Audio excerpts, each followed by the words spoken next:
ગુદામાર્ગની પીડા ઘણી સામાન્ય સમસ્યા છે, પણ આના વિશે વાત કરવામાં થોડું સંકોચ થાય છે, ખરું ને? તો આજે ચાલો એ જ સંકોચને બાજુ પર મૂકીએ. આપણે લક્ષણોથી શરૂ કરીને એકદમ લેટેસ્ટ સારવાર સુધી બધું જ સરળ ભાષામાં સમજીશું. તો આજે આપણે શું જોવાના છીએ? પહેલાં તો એ સમજીશું કે આ દુખાવો થાય છે શા માટે. પછી હરસ એટલે કે મસા પર થોડું ઊંડાણમાં ઉતરીશું. એ પછી આવશે સારવારના અલગ અલગ તબક્કાઓ. અને સૌથી રસપ્રદ ભાગ, 2 સર્જરીની સરખામણી કરીશું. અને છેલ્લે આ બધાનો સાર શું છે એ જાણીશું. ચાલો તો વિભાગ 1, પીડાનું કારણ શું છે? જ્યારે પણ આવી કોઈ તકલીફ શરૂ થાય ત્યારે મનમાં પહેલો સવાલ એ જ આવે, ખરું ને, કે ભાઈ આ થઈ શું રહ્યું છે? ચાલો એને જ સમજવાનો પ્રયત્ન કરીએ. કોઈપણ નિદાન માટે સૌથી પહેલી અને જરૂરી વસ્તુ છે પીડાના પ્રકારને સમજવો. તો સૌથી પહેલો સવાલ જે પૂછવો જોઈએ એ છે કે આ દુખાવો છે કેવો? શું એ એકદમ તીક્ષ્ણ, જાણે છરી વાગી હોય એવો છે, કે પછી એક ધીમો સતત ચાલતો દુખાવો છે? અને જુઓ, આ બંને પ્રકારના દુખાવા છે ને એ બે બિલકુલ અલગ અલગ સમસ્યાઓ તરફ ઇશારો કરે છે. જો દુખાવો તીક્ષ્ણ, છરી જેવો હોય તો એ મોટે ભાગે એનલ ફિશર હોઈ શકે છે, એટલે કે ગુદામાર્ગની અંદરની ચામડીમાં એક નાનો ચીરો પડી ગયો હોય. પણ જો દુખાવો ધીમો અને સતત રહેતો હોય તો એ થ્રોમ્બોઝ્ડ હેમરોઇડ્સ એટલે કે મસ્સામાં લોહી જામી ગયું હોય અથવા તો કોઈ ગુમડું થયું હોય એનો સંકેત હોઈ શકે છે.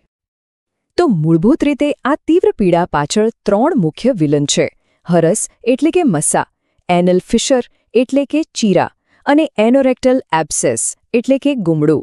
હવે આ 3માંથી આપણે આજે એના પર ફોકસ કરીશું જે સૌથી સામાન્ય છે. અને એ છે હરસ, અથવા જેને આપણે સામાન્ય ભાષામાં મસા કહીએ છીએ. આ જ આપણા આજના વિશ્લેષણનો મુખ્ય મુદ્દો છે. તો ચાલો એને જરા નજીકથી જોઈએ. તો પહેલાં તો એ સમજીએ કે આ હર્ષ છે શું. એકદમ સાદા શબ્દોમાં કહું તો આ ગુદામાર્ગની અંદર રહેલી રક્તવાહિનીઓ છે. હવે મજાની વાત એ છે કે જ્યારે આ નોર્મલ હોય છે ત્યારે એ કુશન જેવું કામ કરે છે અને મળ નિયંત્રણમાં મદદ પણ કરે છે. પણ પ્રોબ્લેમ ત્યારે શરૂ થાય છે જ્યારે એમાં સોજો આવી જાય છે અને એ ફૂલી જાય છે.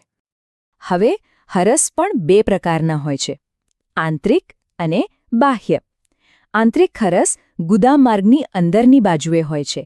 એ જગ્યાએ પીડા પારખતી નસો નથી હોતી, એટલે એમાં સામાન્ય રીતે દુખાવો નથી થતો, પણ હા, લોહી પડી શકે છે.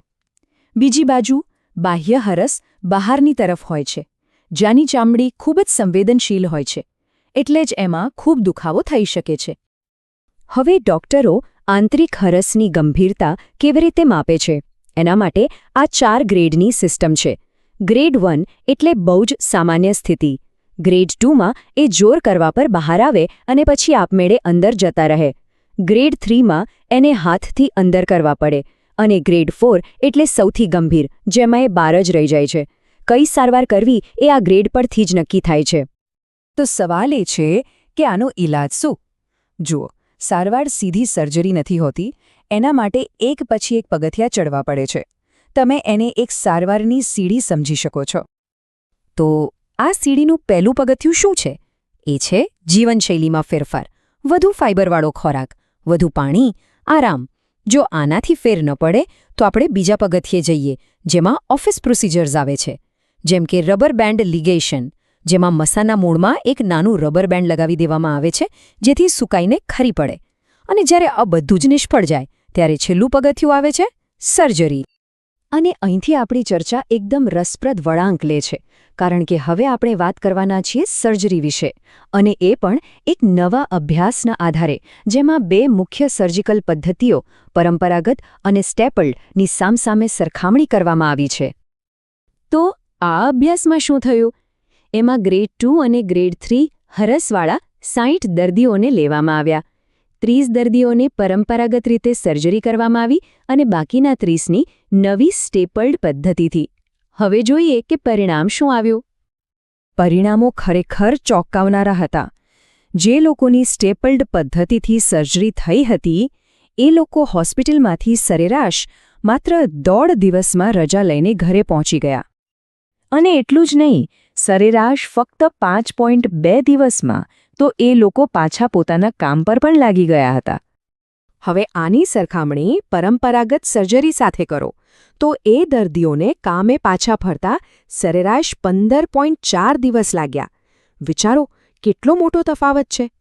અને હવે વાત કરીએ સૌથી મહત્વની બાબતની, દુખાવો. આ ચાર્ટ જુઓ.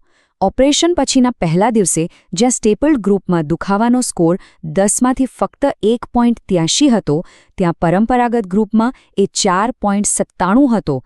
મતલબ બમણાથી પણ વધારે દુખાવો. આ ટેબલ આખા અભ્યાસનો સારાંશ આપી દે છે. ઓપરેશનનો સમય ઓછો, લોહી ઓછો વહે, હોસ્પિટલમાં ઓછું રોકાવું પડે, દુખાવો ઓછો અને ઘા રૂજાવામાં પણ કોઈ તકલીફ નહીં. દરેક બાબતમાં સ્ટેપલ પદ્ધતિ પરંપરાગત પદ્ધતિ કરતાં ઘણી આગળ નીકળી ગઈ. તો આ બધી વાતચીત પરથી આખરે આપણે શું તારણ કાઢી શકીએ? દર્દીઓ અને ડોક્ટર્સ માટે આના શું અર્થ છે? ચાલો એને સમજીએ. તો ચાલો ફટાફટ રિકેપ કરી લઈએ. આપણે શું શીખ્યા? પહેલું, દુખાવાનો પ્રકાર એના કારણ વિશે ઘણું બધું કહી જાય છે. બીજું, હરસના ગ્રેડ પરથી તેની સારવાર નક્કી થાય છે. ત્રીજું, સારવાર હંમેશા સ્ટેપ બાય સ્ટેપ આગળ વધે છે. અને ચોથું અને સૌથી અગત્યનું, ગંભીર હરસ માટે સ્ટેપલ્ડ સર્જરી એ ઓછો દુખાવો અને ઝડપી રિકવરીનો એક સારો વિકલ્પ છે. પણ આ બધી ટેકનિકલ વાતોથી પણ વધારે જરૂરી એક વાત છે. શરમ, સંકોચ, આ એવી વસ્તુઓ છે જે લોકોને યોગ્ય સમયે સારવાર લેતા રોકે છે. પણ એક વાત યાદ રાખવા જેવી છે. આ કોઈ શરમજનક બાબત નથી. આ એક સામાન્ય મેડિકલ પ્રોબ્લેમ છે. અને એનો ખૂબ જ સારો ઈલાજ આજે ઉપલબ્ધ છે. કદાચ સાચી માહિતી મેળવવી જ આ શરમને દૂર કરવાનું પહેલું અને સૌથી મહત્વનું પગલું છે.